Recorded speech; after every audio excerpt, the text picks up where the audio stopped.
आत्माराम।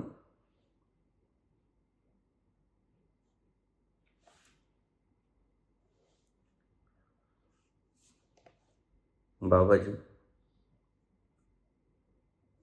मन अशांत है।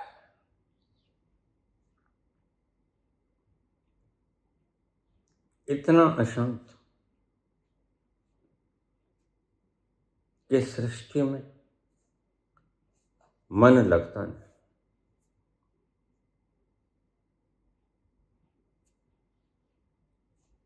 कोई उपाय बताइए।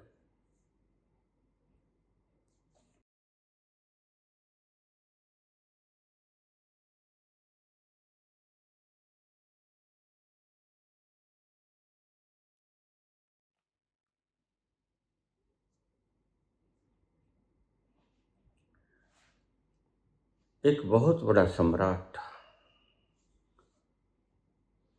जिसने आधी दुनिया जीत ली थी, लेकिन चैन नहीं था।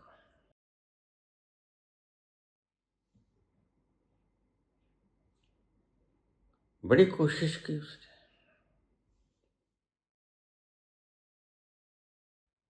योगी बुलाए, तांत्रिक बुलाए, यति सती जपी सब बुलाए,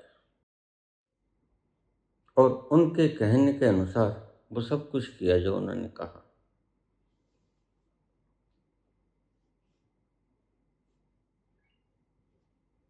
मन ज्यादा भटकने लगा।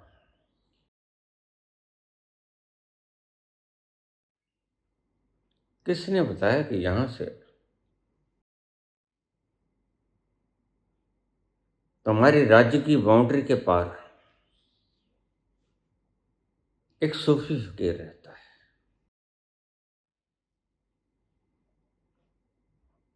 उससे कोई समाधान मिले तो मिले, अन्यथा कोई समाधान नहीं।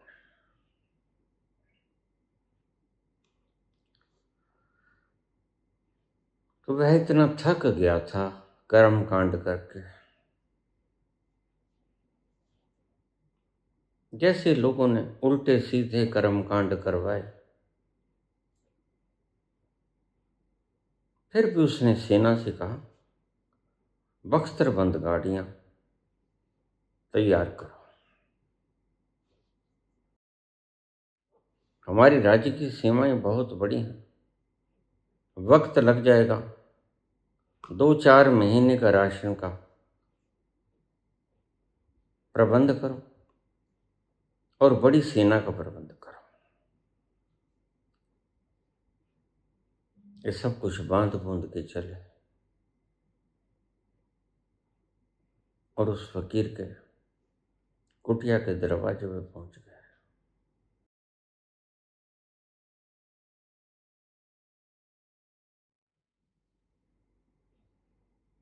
फकीर अकेला अपनी कुटिया के भीतर बैठा, आनंद से भाव विभोर होकर, तल्लीन होकर भजन गा रहा था। मस्त हो रहा था। कभी नाचने लगता, कभी हंसने लगता, कभी रोने लगता।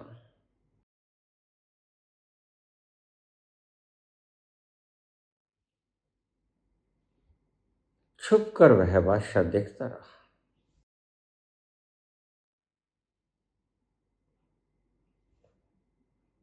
फिर वह शांत होकर बैठ गया।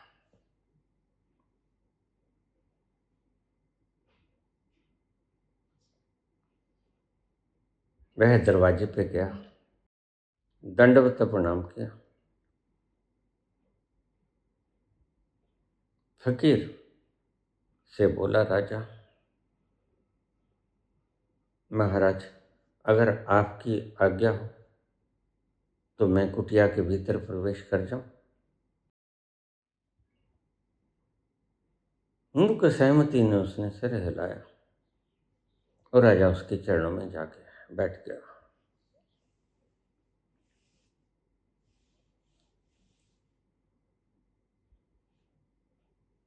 राजा बोला, मैंने आधी दुनिया जीत ली है। मेरे साम्राज्य में ऐसा कुछ नहीं जो न हो शांति के सिवा। मन की भटकन रुकती नहीं, मन का आनंद आता नहीं, पदार्थों की कोई कमी नहीं। सेनाएं हैं, हाथी घोड़े माणिक, रत्न जड़ित मेरा सिंहासन है, और मैं इसके परले पर जो राज्य है उसका पूरे का पूरा मालिक हूं। सब यत्न कर लिए, कोई यत्न काम ना आया। आखिर में किसी ने आपका पता बताया, आपके दर पे आया हूं।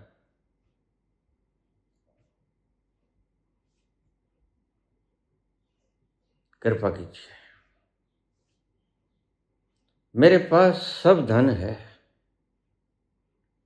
शांति रूपी धन नहीं।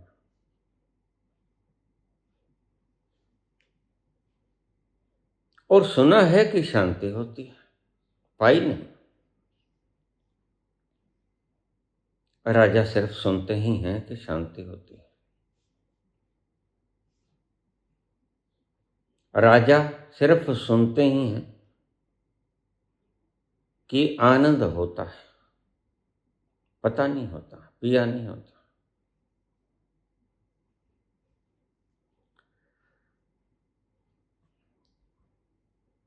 कुछ ऐसी कृपा करो, मैं बहुत भटका हुआ, मेरा अंतस तड़प रहा है उस दिन के लिए जब मुझे भी शांति नसीब हो जाए।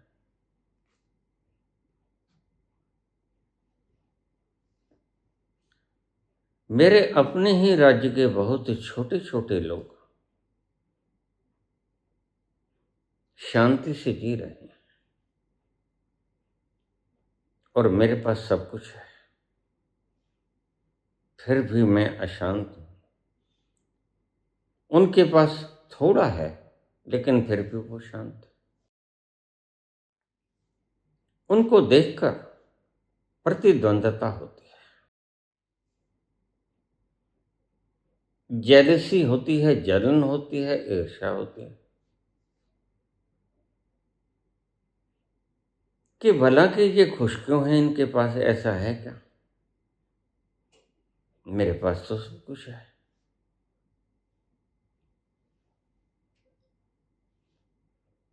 तो राजा ने कहा, महाराज बड़ी दूर से आया हूं, आपका नाम सुन के आया हूं, मुझ पर कृपा कीजिए,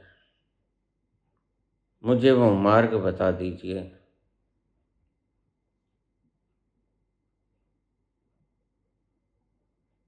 सारा धन ले लीजिए,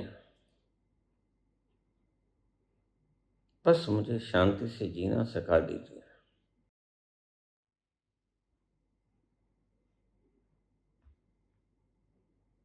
यह ही तो नहीं आता, बाकी सब आ गया, लेकिन शांति से जीना नहीं आया।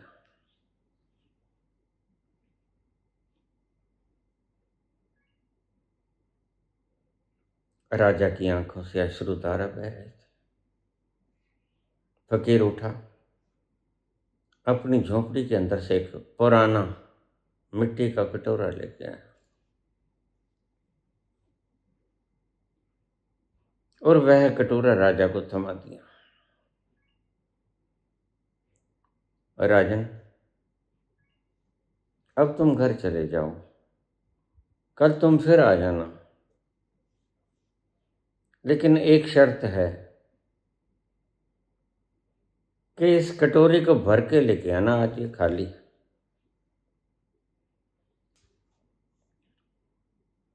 कांपते हाथों से उसने कटोरा पकड़ा, विश्वास तो नहीं था। यह है छोटा सा कटोरा, तो पल भर में मैं किसी भी चीज से भर दूंगा।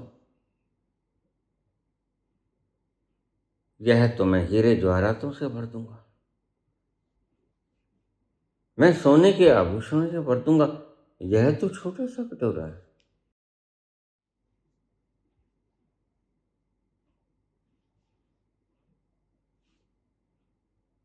सूफी फकीर उसकी भीतर की ऊहापोह के समझ गया। कहता अब तू जा, कल इसको भर के लेके आना। राजा चला गया। एक बार की तो ऐसा लगा जैसे सभी के नुक्ते फेल हो गए। इसने भी बस टाल ही दिया है कि छोटा सा मिट्टी का कटोरा देखो।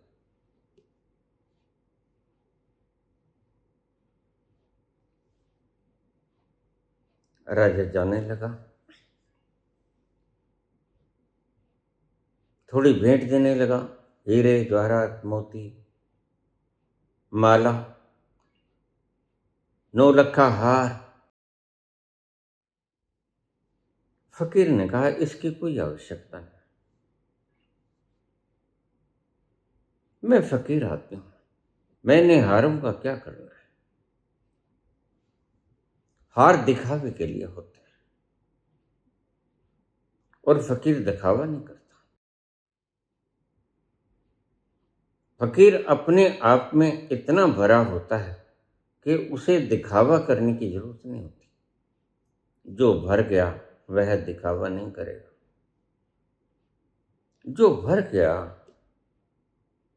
वह अपनी तारीफ नहीं करवाएगा, जो भर गया वह अपनी मनाती नहीं कराएगा। यह एक लक्षण है। फकीर कहता है इनकी कोई आवश्यकता नहीं, यह तो मात्र दिखावे के साधन है, इनको ले जाओ।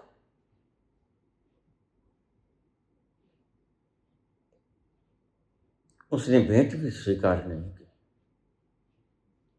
उसने कहा राजन यह सब समेटो, समेटो और वापस चले जाओ। कल आना मेरे पास, बिना भेंट के आना, मेरा कटोरा मुझे दे जाना।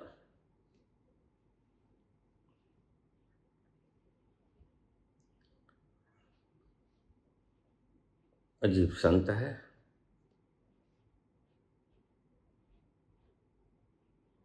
मेरा कटोरा मुझे दे जाना, 9 लाख का हार मोड़ दे, वापस कर दिया। यह तो दिखावे के लिए होता है और मैंने दिखावा करना नहीं, क्यों करूंगा। जो पूर्ण हो गया वह दिखावा क्यों करेगा। दिखावा करने का एक ही कारण है कि दिखावा करने वाला अभी अधूरा है, अभी कुछ कमी है उसमें। जो दिखावे से वह भर लेना चाहता है, दिखावे से रिक्ततियां भरी जा सकती हैं, मानसिक रूप से, सत्य रूप से नहीं। तुम दिखावा करते हो, दिखावा करना ये साबित करता है कि तुम झूठे हो। तुम्हारे भीतर उस लुत्फ ने जन्म नहीं लिया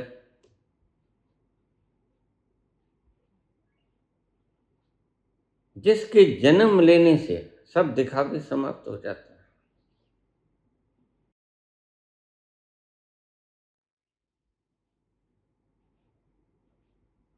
फिर तुम जैसे हो,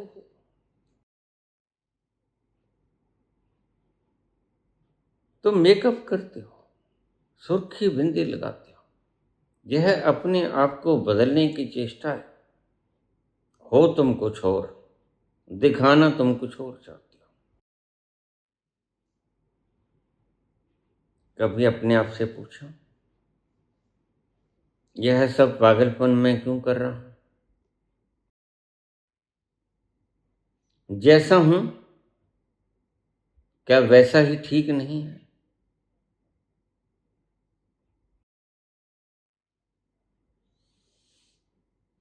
वैसा ही ठीक है।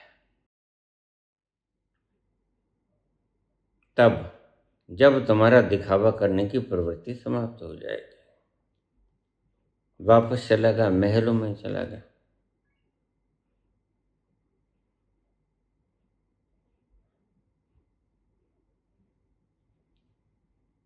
अपने दास दासियों को हुक्म दिया कि हीरे जवाहरातों से इसे भर दो।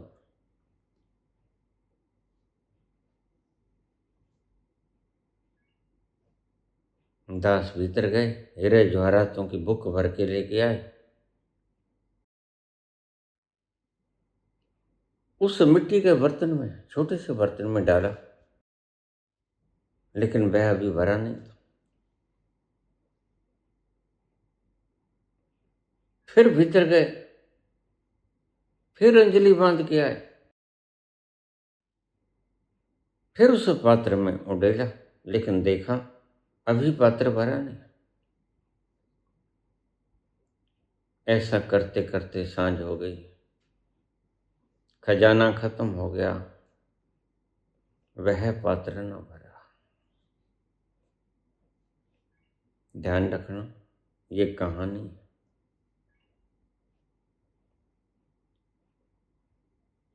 और कहानी का मतलब होता है कि इसके भीतर कुछ तत्व का रस है, इशारा है।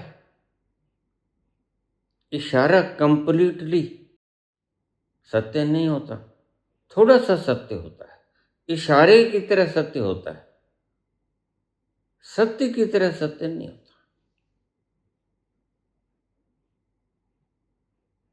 इशारा है कि वो रहा चंद्रमा, लेकिन मेरी अंगली के टाप को मत पकड़ लेना कि नहीं है बाबा चंद्रमा।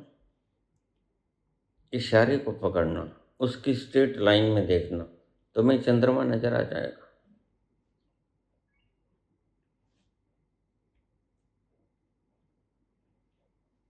खजाना खाली हो गया। राजा ने दूसरे खजाने की चाबी दी,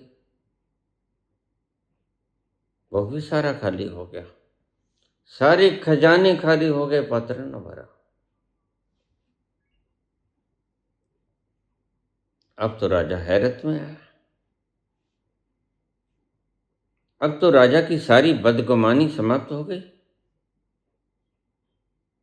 राजा ने कहा, ये कैसा पत्र है? मैंने तो मजाक उड़ाया था कि औरों की भांति यह संत भी जाली निकला, नकली निकला। इसने भी मुझे भरमाने का काम कर दिया। अब इस पात्र का क्या है?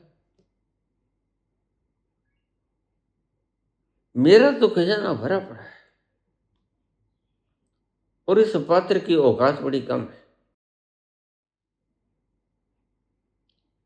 पल भर में भर दूंगा, लेकिन सांझ हो गई, रात हो गई।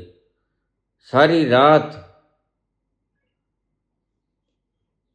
नौकर चाकर लगे रहे, पात्र नहीं भरा, खजाने खाली।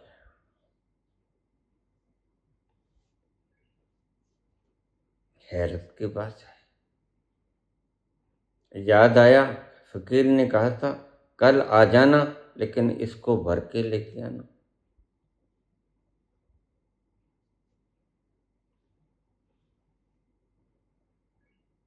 अब क्या किया जाए? भरा तो है नहीं, लेकिन साधु तो करामाती है। यह कैसा चमत्कार! और जाना तो होगा ही। फिर लाज लश्कर सजा दिए गए, फिर फौज बुला दी गई, फिर कूच शुरू हुआ और फकीर के दरवाजे पर नतमस्तक हुआ राजा।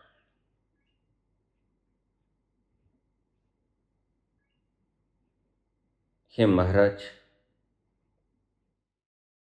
क्या मैं आपकी झोंपड़ी में प्रवेश कर सकता हूं? मुख स्वर में सहमति दी। संत अपने आनंद के आगोश को पी रहा था।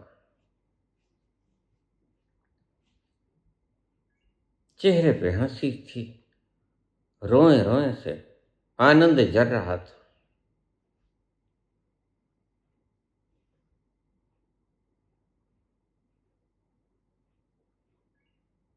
जाकर दंडवत प्रणाम हो गया। संत ने इशारा किया, बैठ जाओ। बैठ गया। संत ने कहा, लाओ मेरा पत्र। कांपते हाथों से राजा ने पात्र दिया, लेकिन वह पात्र खाली था। फकीर ने कहा, क्या हुआ? मैंने तुम्हें कहा था इसे भर के लेके आना, और कल तुम आ जाना। तुम आ तो गए, लेकिन पात्र तो भरा नहीं।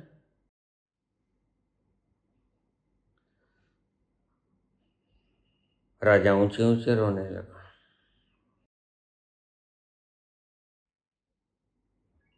राजा अपनी असमर्थता के कारण रोने लगा। आज कल दुखों के कारण रो रहा था। शांति नहीं है, आज असमर्थता के कारण रो रहा है। कल कहता था खजाने भरे पड़े हैं, आज खजाना भी चुक गया। आज ना शांति है ना खजाना है, आज दोनों ही नहीं है, पात्र भी नहीं भरा।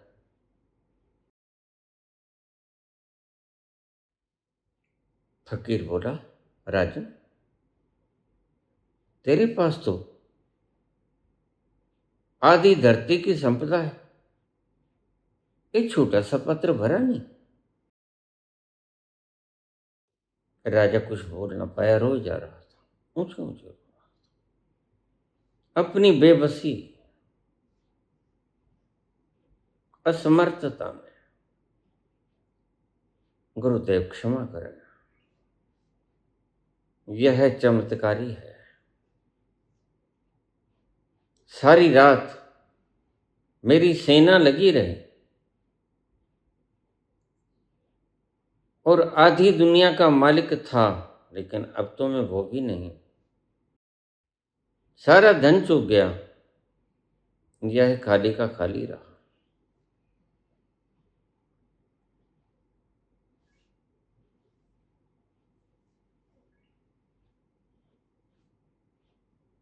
अब क्या होगा प्रभु? ना तो मेरा मन शांत है और ना ही मेरे पास धन बचा, जिसे मैं धन कहता था।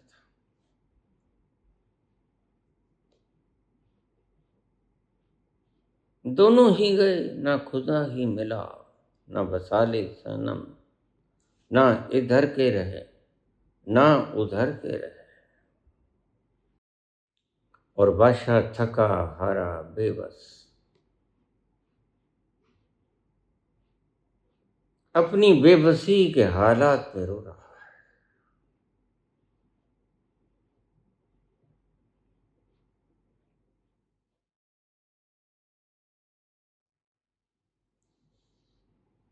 सम्राट बोला, महाराज, ये कैसा जादू है? फकीर बोला, कोई जादू नहीं। फकीर ने उस पात्र को उल्टा दिया। सारे हीरे जवाहरात, मोती, माणिक, मणियां, हार सब बाहर गिर पड़े, भर गया सारा। राजा तो हैरत में आ गया।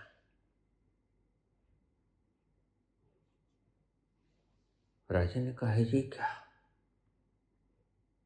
इतना कुछ होने के बावजूद भी यह छोटा सा कटोरा भरा नहीं।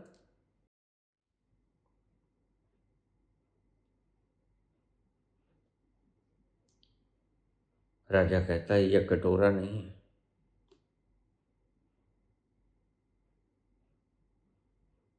यह कटोरा नहीं, यह तुम्हारा मन है। और मन कितना ही तुम जोड़े जाओ, मन भरता नहीं।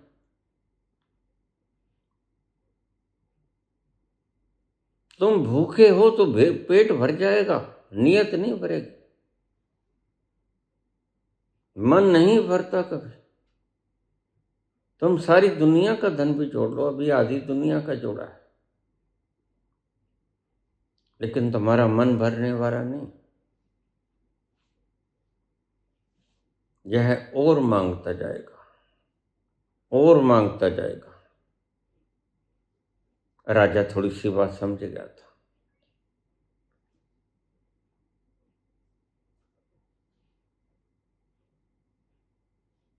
राजा ने कहा फिर प्रभु क्या करें जिससे कि ये भर जाए?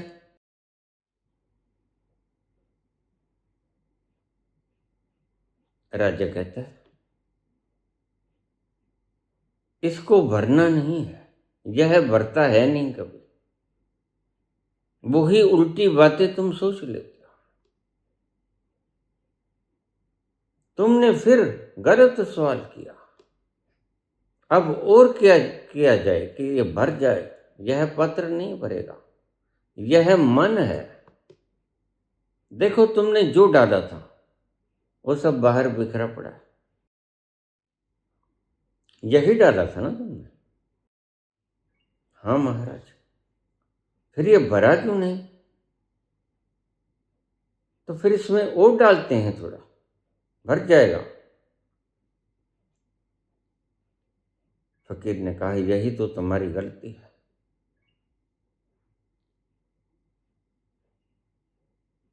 जैसे मैंने इसे उल्टा दिया,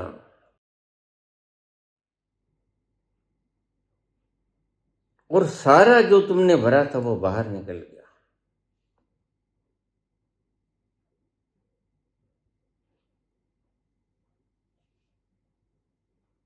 ऐसा ही मन को खाली करना होता है, भरना नहीं होता।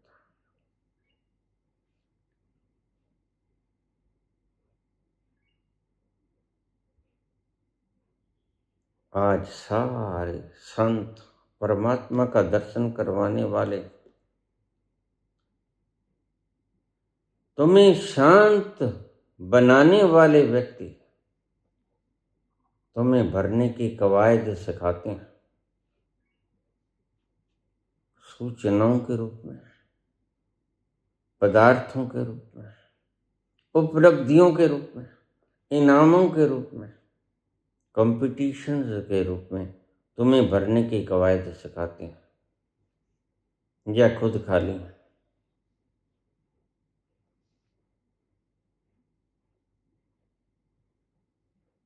अभी कल ही मेरे पास एक मेरे चैनल कंट्रोलर ने बताया कि किसी व्यक्ति का मैसेज आया था, आपने मेरे गुरु के बारे में गलत बात कही। मैं आपको सुनता हूं, बहुत सुनता हूं। आप मेरे गुरु के बारे में ऐसा बोले, मुझे अच्छा नहीं लगा। आप जैसे व्यक्ति से, प्रबुद्ध व्यक्ति से ऐसी बातें सुनकर अच्छा नहीं लगा। वो मेरे गुरु हैं जिसके बारे में आप बोल रहे हो।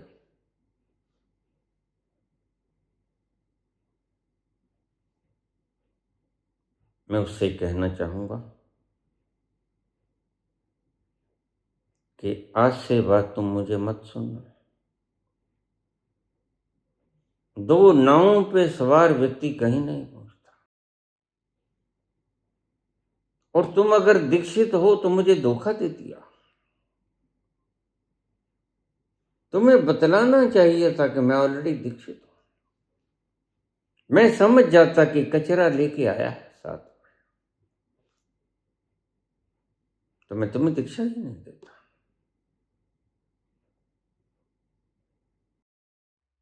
और तुम मुझे भी सुने हो, तुम उसे भी सुने हो।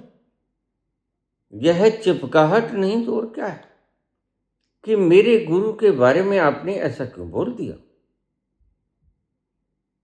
भाई मैं बोलने के लिए स्वतंत्र हूं, जैसे तुम लिखने के लिए स्वतंत्र हो। तुमने कमेंट कर दिया, वैसे ही मैं बोलने के लिए स्वतंत्र हूं।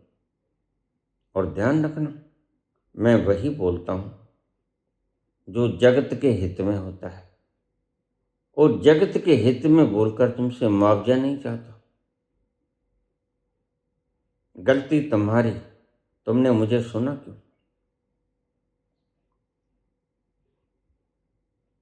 मैं कितनी दूर बैठा हूं,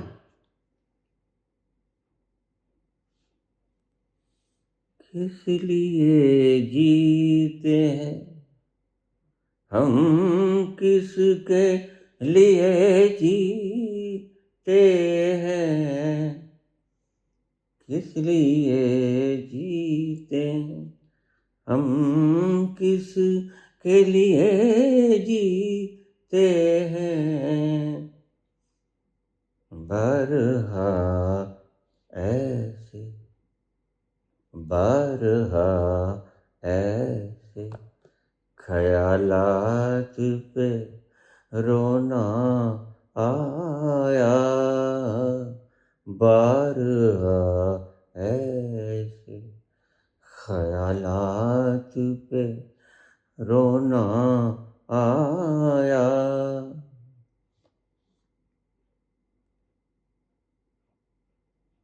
तुम मुझे सुनते ही क्यों हो? और ध्यान रखना, अगर मुझे सुनते हो तो किसी और को मत सुनना।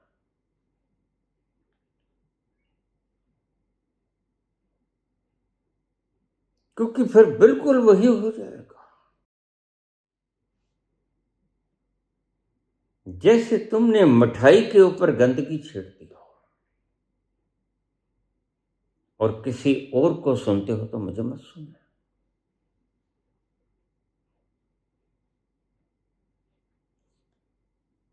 क्योंकि मैं जो बोलता हूं, मैं अपने आप से बोलता हूं। तुम जो सीख के आए हो जिससे, मैंने गुरु का नाम भी नहीं पूछा, मुझे पता भी नहीं कौन सा गुरु है इनका, लेकिन चपकाहट तो है, इतना तो समझ में आ गया। जब मेरा कुछ गलत कहने से इनकी चपकाहट टूटी, तो देखिए यही तो मूर्खता है हम लोगों की, कि हम चपकाहटों को टूटने नहीं देते। हम चपकाहटों को बने रहने देना चाहते हैं। हम गुरु को मौका ही नहीं देते कि वो हमारी चपकाहटों को तोड़ दें। शुभ घड़ी थी, टूट गया था, टूटा ही रहने देते ज्यादा शुभ था। मुझे सुनने की जरूरत क्यों पड़ी, जब तुम ऑलरेडी दीक्षित हो? दो नावों में बैठा हुआ व्यक्ति में तुम्हारे हित की बात करता हूं, और हित के लिए ही बोल रहा हूं। तुमने तो दो गुरु बना लिए, लेकिन यहां सभी तो दो गुरु नहीं बनाए बैठे हैं।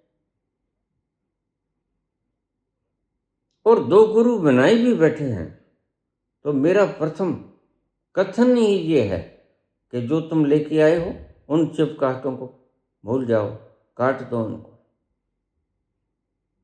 या तो सिर्फ उन्हें ही सुनो, या सिर्फ मुझे ही सुनो। किसी को सुन लो। एक ओंकार, एक ही बोलता है सबके भीतर, दूसरा कोई है ही नहीं यहां बोलने के लिए।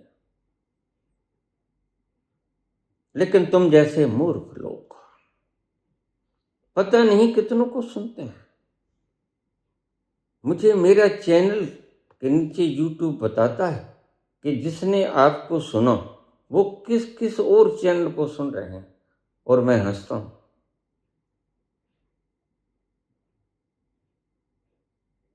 यहां पूरा सुन के नहीं गए,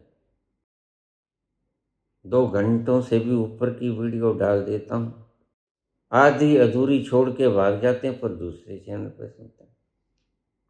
तुम्हें अन्नकूट खाना पसंद है? भांति भांति के स्वाद मिलाते हो और फिर खाते हो। उसी की लत लग गई है तुम्हें।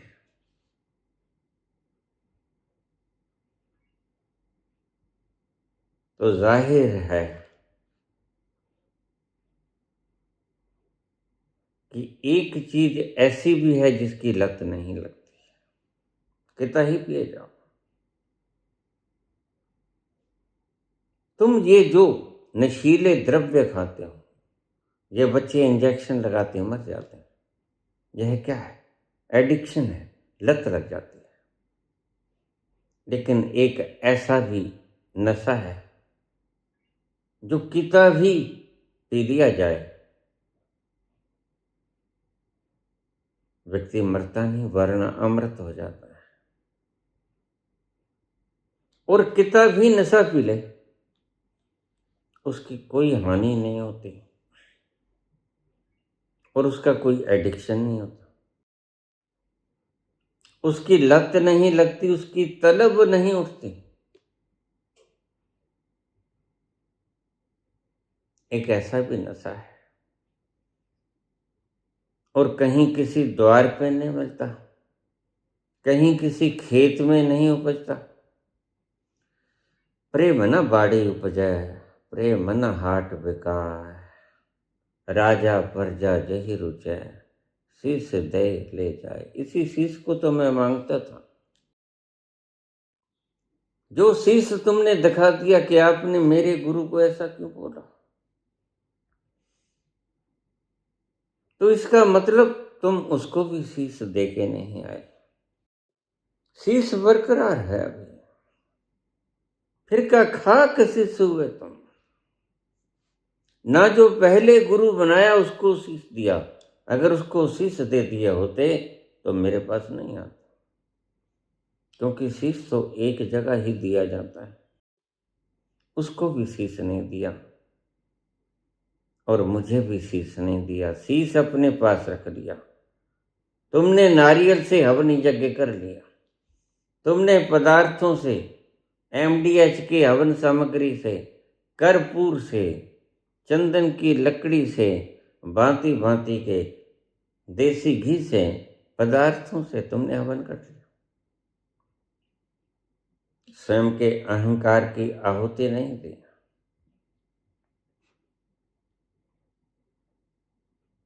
यही तो रोग है जिसे मैं मिटाने चला हूं। और मैं तुम्हारे रोग को मिटाने चला हूं। मैं तुम्हारे फोड़े को चीरा देना चाहता हूं, क्योंकि तुम दुखी हो और दुखी इस फोड़े के कारण, जो न दिन न रात चस चस करता रहता है। दिन का चैन गया, रात की नींद गई। मैं इसको चीरा लगाने चलता हूं तो तुम उल्टा ही ऐसे ऐसे वक्तव्य देते हो। मेरे गुरु को क्यों बोला? हद हो गई। अगर तुम्हारा गुरु तुमने बनाया था तो फिर ये शीश क्यों लेके आ गए मेरे पास? फिर उसको शीश दिए होते। तुम झूठे शिष्य हो, तुम सच्चे शिष्य नहीं हो। फिर से जाओ उस गुरु के पास, छोड़ो मेरी फिक्र, उसके पास जाओ जिसको कहते हो कि मेरे अरमानों को ठेस लगी, मेरी भावनाओं को ठेस लगी, उसको शीश दे क्या? शीश दिए थे गुरु मेरे तो भी सस्ता जान, और तुम तो शीश को बचा के आ गए, मेरे पास बचा के आ गए। तो ये तो मुझे पता चल गया तुम्हारे वक्तव्यों से कि शीश बरकरार।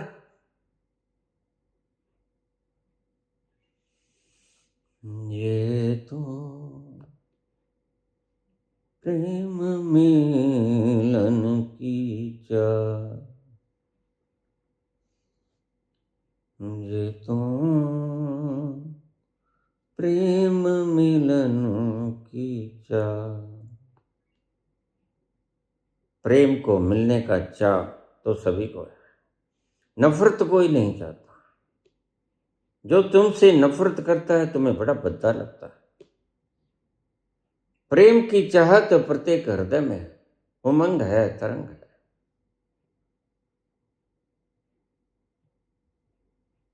शीश तली थर घर मेरे आओ, शीश तली थर घर मेरे आओ, मुझे तो प्रेम मिलन की चाह। लेकिन दूसरा कहाँ पूरा किया तुमने? प्रेम को मिलना का चाव तो है तुम्हें, जो जगह जगह तुम भटकते फिरते हो। बात तो इस चीज की है, यह क्यों बचा लाए? तुम जो यहां आकर वक्तव्य देते हो, इसका स्पष्ट मतलब है तुम कहते हो मैं आपको बहुत सुनता हूं। क्या खाक सुनते हो? अगर सुनते होते तो यह कमेंट ना आता। फिर तुम यहीं ही नहीं आते अगर तुमने गुरु बनाया होता, क्योंकि शीश तो वहां दे आए, यहां बिना शीश के श्याम बाबा बन के आओगे।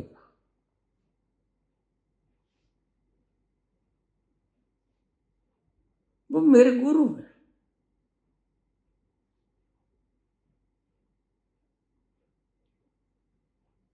तो गुरु के लक्षण भी तो पूरे करो ना। गुरु कहना तो बड़ा आसान है,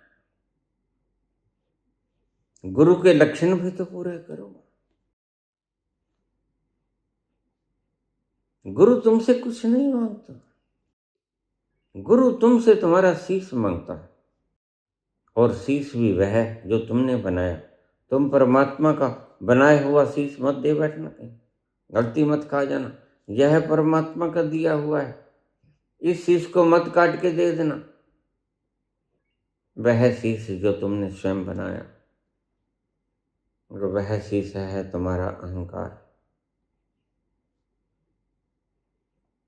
तुमने अगर पहले गुरु बना लिया था और मैंने उसको कुछ अपशब्द कह दिए, तो एक बात तो पक्की, छोड़ो, मैं तो क्षमा मांग लेता हूं।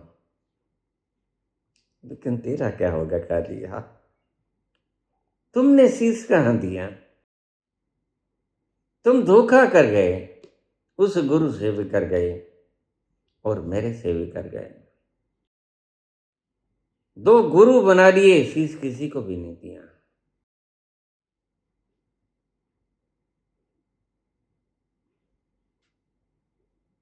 दो नावों में पांव रखने वाला कभी कहीं नहीं पहुंचता, वर्ण बीच मजेदार डूबा करता है। अभी वापस जाओ, जो भी गुरु है उसके पास जाओ, उसकी शरण में बैठो। आचार्यो उपासनम शौचम स्थैर्यम आत्म विनग्रह अमानित्वम दंभित्वम हिंसा शांतिरार्जवम। उसके पास बैठो, उसकी मधुर बातें सुनो और उसको शीश दे दो, तो भी मैं अपने आप को भाग्यशाली मानूंगा। तुम्हारी शांति आनंद तक पहुंचने के लिए मैं ऐसे भी अगर निमित्त बन जाऊं तो मेरे से बड़ा भाग्यशाली और कोई नहीं। मैंने शिष्यों की जमावड़ा इकट्ठा नहीं करना है। मैं भेड़ों के जमावड़े को इकट्ठा करने में कभी इंटरेस्टेड नहीं रहा। 7वां वर्ष चल रहा है और उससे पहले भी 30 साल गुजारे। मैं भेड़ों की भीड़ों में न विश्वास रखता हूं और पक्का जानता हूं कि भेड़ों की भीड़ें कभी इकट्ठी नहीं पहुंचती। बहुतों राजनीतिक पार्टियां किया करते हैं। और अगर कोई धार्मिक व्यक्ति अपना लेबल लगाकर भेड़ों को इकट्ठा करता है, तो वह चाहे लेबल आध्यात्मिकता को हो, तुम फौरन से समझ जाना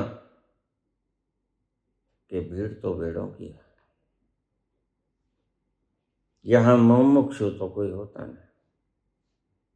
इस धरती के अंदर वेरी फ्यू, कोई इनती गिनती चुनती के मुमुक्षु निकल आए, इतना ही क्या कम है। क्या तुम सोच सकते हो इतनी भीड़ें इकट्ठी मुक्त होने के लक्ष्य पर निकलेंगी? तुम गलती में, मैं जानता हूं।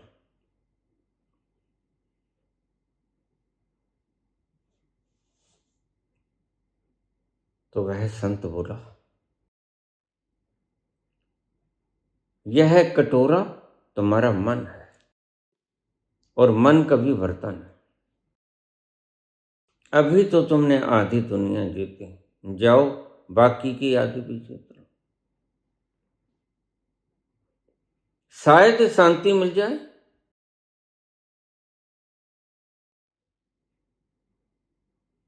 इसीलिए ही तो आधी दुनिया जीती थी कि शायद दुनिया जीत के शांति मिल जाए।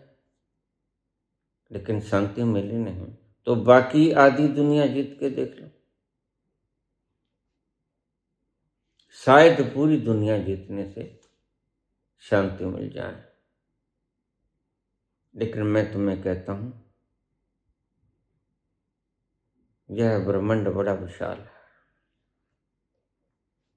तुम्हारी छोटी सी बुद्धि तो उसके आकार मेजरमेंट की कल्पना तक नहीं कर सकती। वैज्ञानिकों से पूछो इसका आकार प्रकार, तो वो हाथ जोड़ लेंगे। वो कहेंगे प्रभु ये बात तो मत पूछो।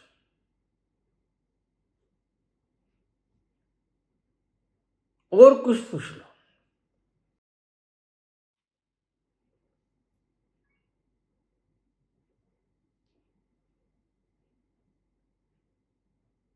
तुम शांति की तलाश में, हजार गुरुओं के पास चले जाओ, लेकिन मेरा एक शब्द पल्ले बांध लेना। इस अहंकार को अपनी पोटली के भीतर ही बचाए रखो। तुम लाख जन्म के बाद भी नहीं पहुंच पाओगे, क्योंकि जिसके खोने से मिलती है शांति, यही तो अशांति है, यही तो शोर है।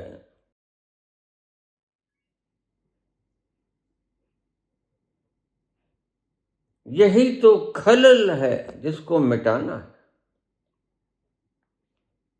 और यही तुम पल्ले बांधे हो,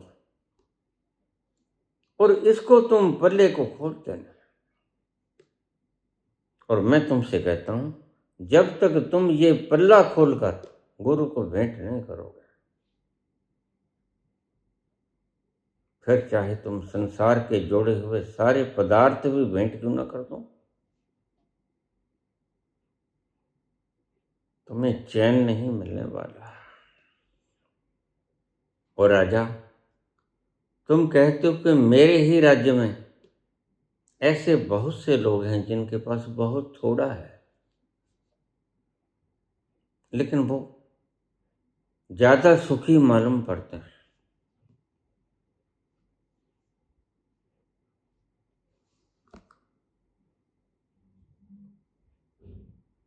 पदार्थों से कभी खुशी मिलती नहीं। पदार्थ एक जरूरत है, और यहीं तुम गलती खा जाते हो। तुम जरूरत को जीवन मान लेते हो। पदार्थ जरूरत है तुम्हारी, बिला शक। लेकिन जैसे ही तुमने जरूरत को जीवन की तरह ले लिया, तुमने शांति भंग कर दी। जैसे ही तुम्हारी जरूरतें तुम्हें तृप्त कर गईं, वैसे ही तुमने अपना लक्ष्य पा लिया। इसलिए अगर शांति चाहिए तो जरूरतों को सीमित रखना।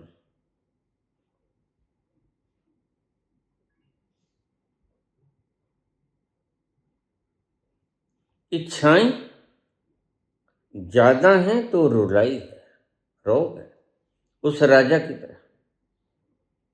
क्योंकि इच्छाएं बहुत हैं, आधी दुनिया जीती।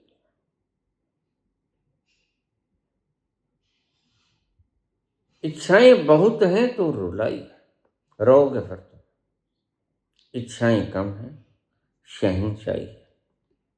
वह जो लोग तुम्हारे ही राज्य के भीतर जिनके पास बहुत कम है, इतना है कि बस पेट भर जाए, अपना और परिवार का, साईं इतना दीजिए जामे कुटुंब सबाए। कबीर ने कहा था भगवान को, साईं इतना दीजिए जामे कुटुंब सबाए, कि मेरे कुनबे का पेट भर जाए, मैं भी भूखा ना रहूं, साधु ना भूखा जाए। कोई अतिथि आ गया बेचारा, कुछ अपेक्षा रखकर आया होगा कि यहां से कुछ मिल जाएगा, पेट भर लूंगा, वह भी भूखा ना जाए। हे साईं इतना दीजिए, बस इतना ही दीजिए। और तुम कहते हो मेरे ही राज्य में ऐसे लोग हैं जिनके पास थोड़ा है, लेकिन वो खुश लगते हैं। खुश लगते नहीं, खुश हैं। इच्छाएं बहुत हैं तो रुलाई है, इच्छाएं कम हैं, शहंशाही है। और तीसरी बात, इच्छाएं बिल्कुल नहीं तो खुदाई है। तुम खुदा होना चाहते हो, जिस तरह तुम जिस मार्ग को अपना के तुम खुदा होना चाहते हो, वो रास्ता गलत है। तुम लोगों के दिमागों पर तानाशाही का राज कर कर तुम भगवान बनना चाहते हो, नहीं हो सकेगा। क्योंकि तुम्हारा जीवन अल्प है। 100 साल जी लोगे, 200 साल जी लोगे, मर तो एक दिन जाओगे। सदा तो तानाशाही चलेगी ना। तो शहंशाह परमात्मा होने की इच्छा तो रखता है, लेकिन उसका मार्ग गलत है। संत का मार्ग सही है, और संत परमात्मा हो भी जाता है। उसकी इच्छाएं बिल्कुल ही नहीं होती। इच्छाएं बिल्कुल नहीं तो खुदाई, वो खुदा हो गया। तुम भी इस पाठ को अच्छे से पढ़ लो।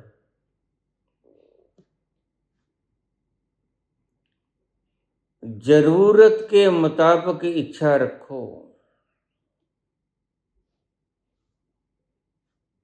और एक सूत्र तुम्हें मैं बता दूं। तुम परमात्मा की नजरों में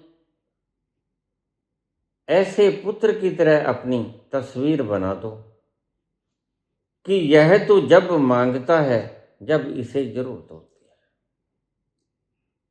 है। ऐसे ही हर वक्त शोर नहीं मचाता। ऐसी तस्वीर बना लो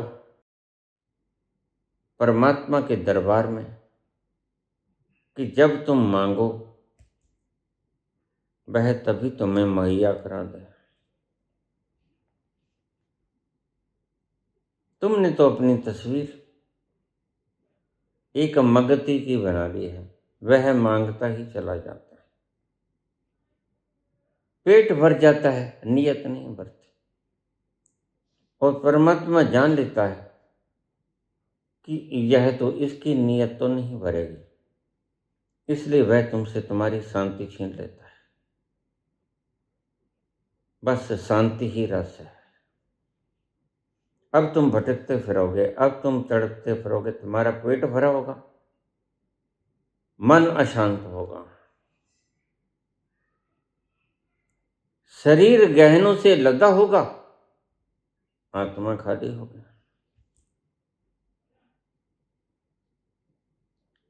धन से भरी होगी तुम्हारी गोदियां,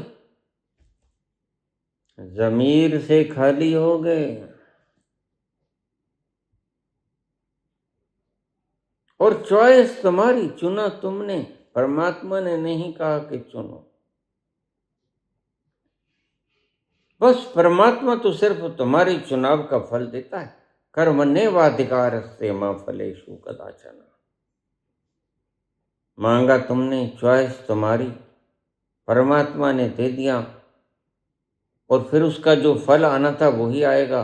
कड़वा बीजोगे कड़वा, मीठा बीजोगे मीठा। फिर रोते क्यों हो, फिर चिल्लाते क्यों हो? जितना उसने दे दिया सब्र करो, और वही दिया जो तुमने मांगा, और उतना ही दिया जितना तुमने मांगा। रत्ती राई कम नहीं ज्यादा नहीं। तो राजन, तुम्हारे ही राज्य में जिन लोगों के पास कम है वो लगते हैं कि सुखी है, लगते नहीं वो सुखी हैं। और यहां तुम देख रहे हो मेरे पास तो कुछ भी नहीं, बस एक ये पुराना धुराना भीतर पड़ा था पात्र, तुमको लाके दे दिया मैंने। यही कुछ है मेरी संपदा, और तो मेरे पास कुछ भी नहीं। तेरा कोई साथ ना दे तो तू खुद से पीठ जोड़ ले। तेरा कोई साथ ना दे तो तू खुद से पीठ जोड़ ले। बिछोना धरती को करके अरे आकाश ओढ़ ले। अभी पूरा खेल यहाँ जीवन का तूने कहाँ है खेला। अभी पूरा खेल यहाँ जीवन का तूने कहाँ है खेला।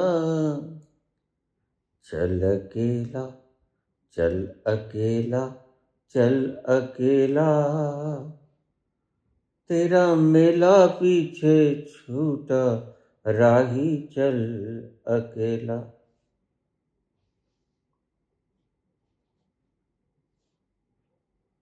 तो अकेला ही चलना होगा। भीड़ को इकट्ठे करने की चेष्टा मत करना, सब मिल जाएगा, एक ना मिलेगा, वह जिसकी तमन्ना है, वह जो तुम्हारी वास्तविक जरूरत है। और तुम्हें यह भी नहीं पता कि तुम्हारी वास्तविक जरूरत क्या है। तुम दुखों के कांटों से लहू लुहान, तुम्हारा सारा शरीर दर्द सहते रहते हो और किसी तरह चलते रहते हो। तुम जी नहीं रहे, तुम दिनों को धक्के दे रहे हो। रोज गिन लेते हो, आज इतनी देर का हो गया, आज इतनी देर का हो गया, एक दिन मर जाते हो। क्या कभी चैन पाया? पल दो पल के लिए।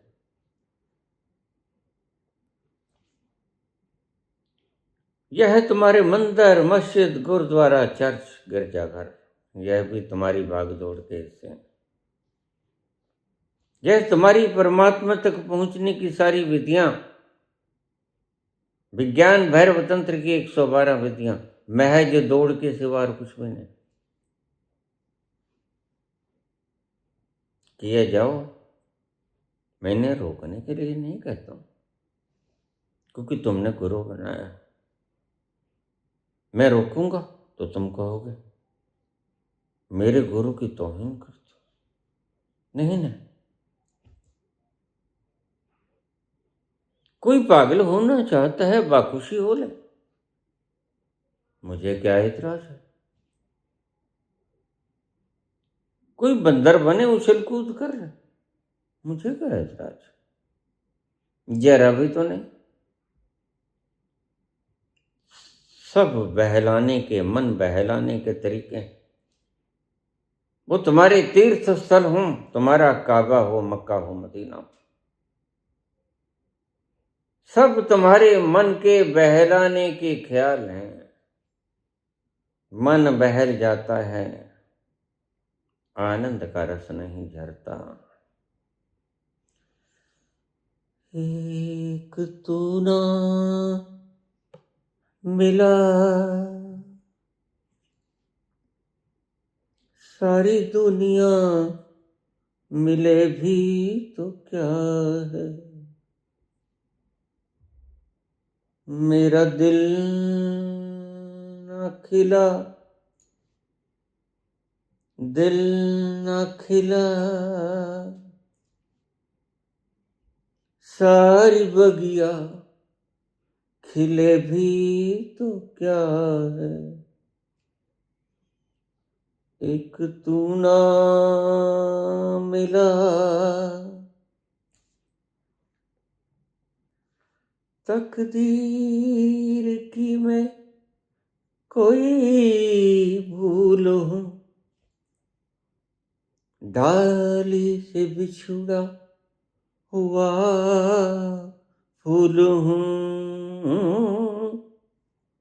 तकदीर की मैं कोई भूल हूँ, डाली से बिछुड़ा हुआ फूल हूँ। साथ तेरा नहीं, साथ तेरा नहीं, संग दुनिया चले भी तो क्या है। एक तू ना मिला, सारी दुनिया मिले भी तो क्या है। सारे पदार्थ मिल जाएं, सारे सुख के साधन मिल जाएं, धन मिल जाए, मान मिल जाए, सम्मान मिल जाए, गद्दी मिल जाए, रुतबा मिल जाए, तुम्हारे भीतर वोकैबुलरी हो, सूचनाओं का संग्रह हो, सब जानते हो तुम एआई की तरह। लेकिन क्या एआई मेरा सोता है? तुमसे ज्यादा जानता है।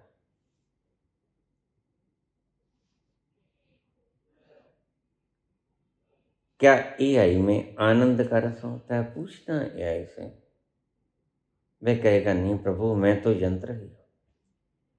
तुम रस की बात करते हो, मेरे में तो भावना भी नहीं होती।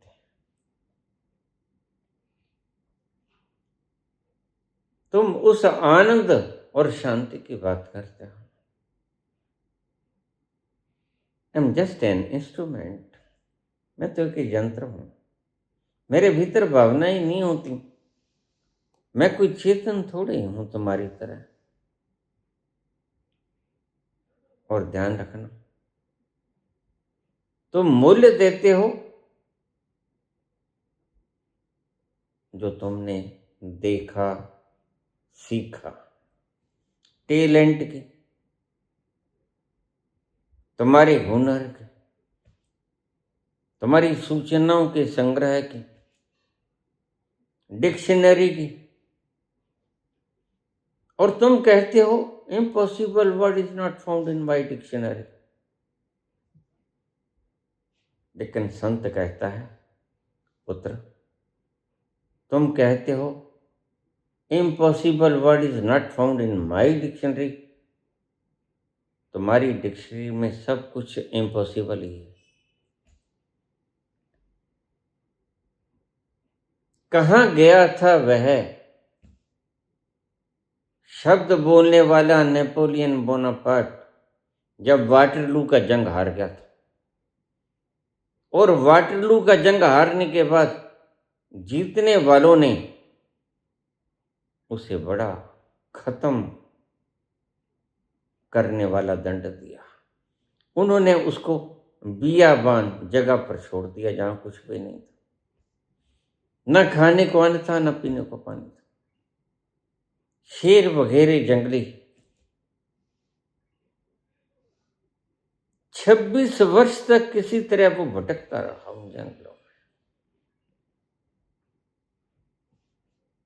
अंततः सड़ सड़ के मरा।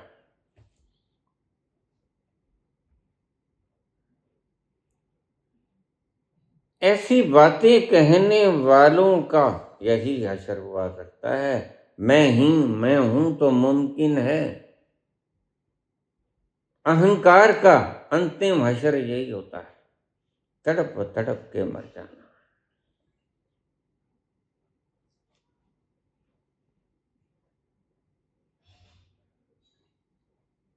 क्योंकि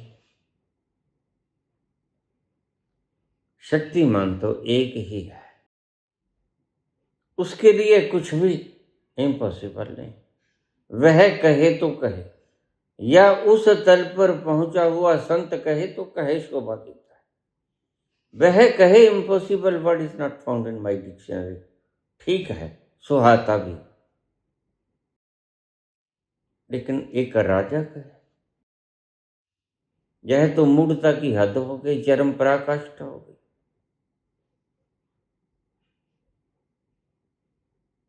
तल है ऐसा जिसे बाबा नानक कहते हैं, जो मांगू ठाकुर अपने तय सोई सोई दे। तल है ऐसा, लेकिन वो बाहर नहीं। दुनिया जीत के नहीं मिलेगा, आधी जीत लो, पूरी जीत लो। सिकंदर ने भी आधी दुनिया जीत ली।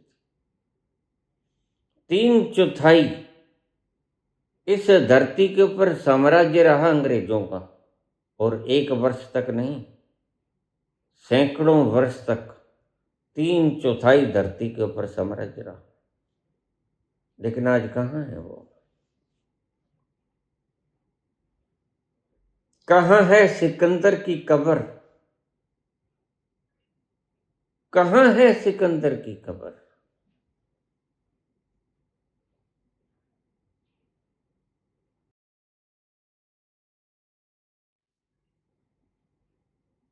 तो राजा ने पूछा, महाराज फिर शांति कैसे मिलेगी?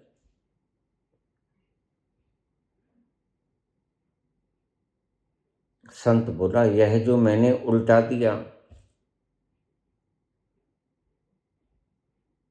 क्या इस पात्र को मैं फिर से भरूं? उसने कहा, नहीं, इसको भरने से शांति नहीं मिलेगी, वरन इसको खाली करने से शांति मिलेगी। इस सूत्र को अपने हृदय में परो लेना। एक जैन फकीर के पास एक व्यक्ति चला गया था। वो कहता, महाराज मैंने वेद, पुराण, शास्त्र, कुरान, बाइबल ग्रंथ, गीता, सभी उपनिषद सभी पढ़ लिए हैं। और उससे पहले एक व्यक्ति आया था। वो कहता, महाराज मैंने तो कुछ भी नहीं पढ़ा, मैं तो कोरा कागज। मुझे परमात्मा तक पहुंचने में कितना वक्त लगेगा? संत बोले, 7 वर्ष। 7 वर्ष?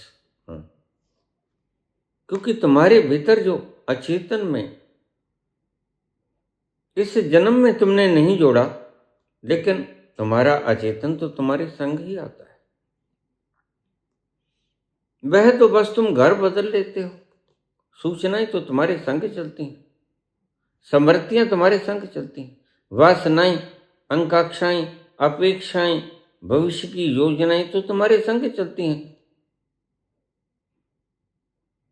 इसलिए तुम्हें 7 साल लगेंगे। ठीक है प्रभु, मुझे दीक्षा दीजिए, मुझे अपना शिष्य स्वीकार कीजिए। उसके बाद दूसरा आया, प्रभु मैंने सब पढ़ लिया है, जो जानने योग्य था मैंने जान लिया है, पढ़ लिया है। सारे वेद, सारे उपनिषद, पुराण, कुरान, बाइबल, ग्रंथ, गीता, जैन, चांगत्से, जरथुस्त्र, ऐसा कोई संत नहीं, मुनि नहीं जो मैंने पढ़ा नहीं। मुझे कितना वक्त लगेगा? उसने कहा, पुत्र तुम्हें 7 जन्म लगेंगे। 7 जन्म? कहीं मैं गलती तो नहीं सुना? कहीं ऐसा तो नहीं मुझे सुनाई ना पड़ा हो? संत ऊंचे से बोला, तुम्हें 7 जन्म लगेंगे। उसको तो 7 साल कह रहे हो, उसने तो कुछ भी नहीं पढ़ा। यही तो क्वालिफिकेशन है परमात्मा के दरवाजे की। जो कोरा कागज है, कोरा कागज था ये मन मेरा, कोरा कागज था ये मन मेरा, लिख दिया नाम उस पे तेरा, कोरा कागज था ये मन मेरा, लिख दिया नाम उस पे तेरा। बस गुरु को इतना ही करना होता है, कोरे कागज पे नाम ही लिखना होता है।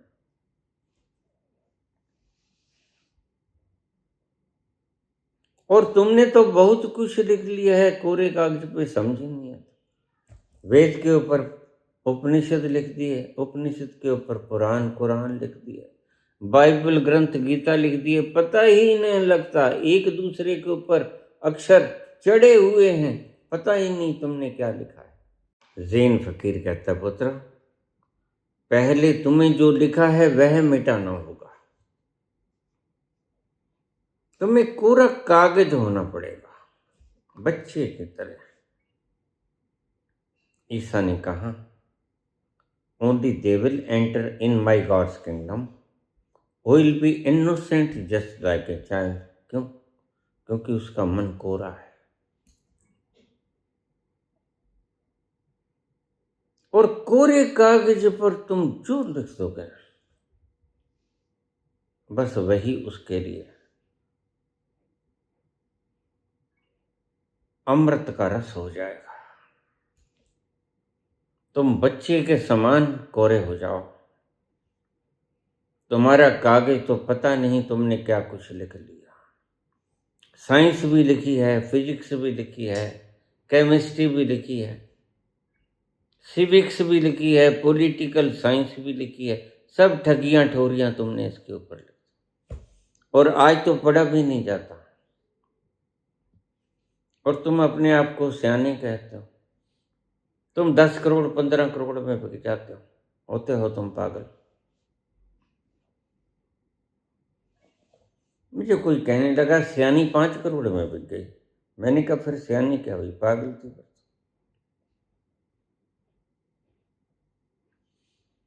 अरे सियाना तो वो जो बिकता ही नहीं। सियाने की कोई कीमत थोड़ी होती। सियाना तुम्हारे भीतर बैठा है और वो किसी मूल्य भी नहीं बिकता।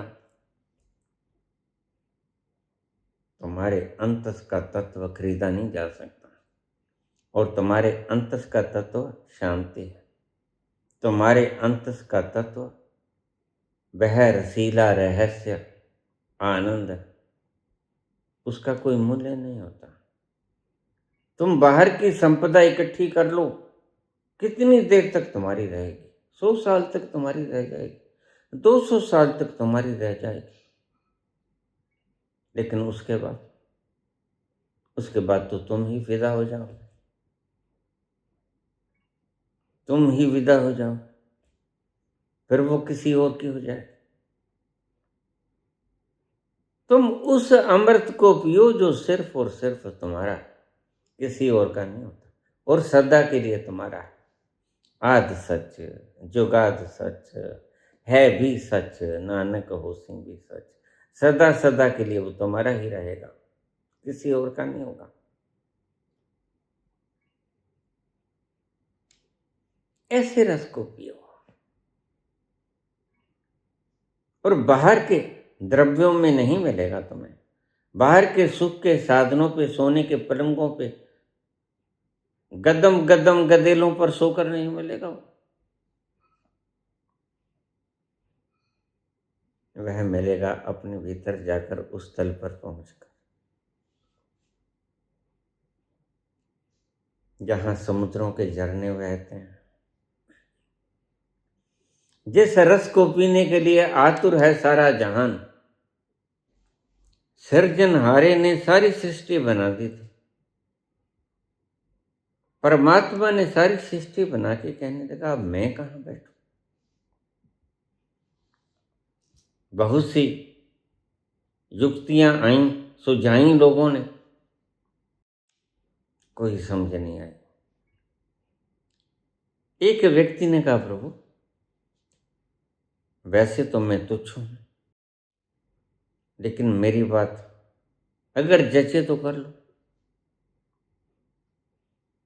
कहता देखो बता दो, लेकिन ऐसी चीज बताना व्यक्ति मुझे जल्दी जल्दी ना खोज सके।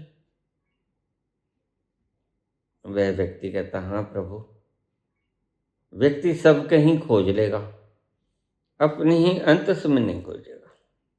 यही तुम्हारा हाल है। तुम सारे संसार में खोज लेते हो, अपने ही अंतस में नहीं खोजते। और अपने ही अंतस में बैठा हुआ वो सर्जनहारा परम रस का सागर, सागर पे तरसते रहते हैं, तेरे रूप का रस पीने के लिए, पीने के लिए जीवन से भरी तेरी आँखें मदहोश करें जीने के लिए, जीने के लिए सागर भी तरसते। बड़े बड़े संत, महात्मा, ऋषि, मुनि उस रस को पीने के लिए तरसते हैं।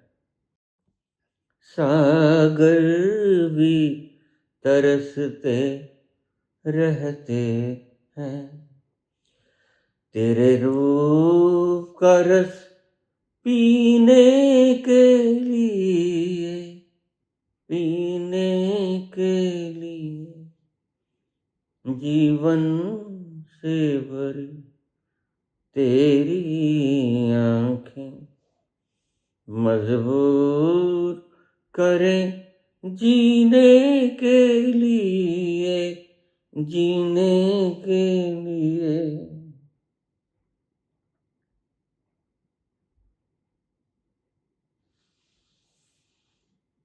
धन्यवाद।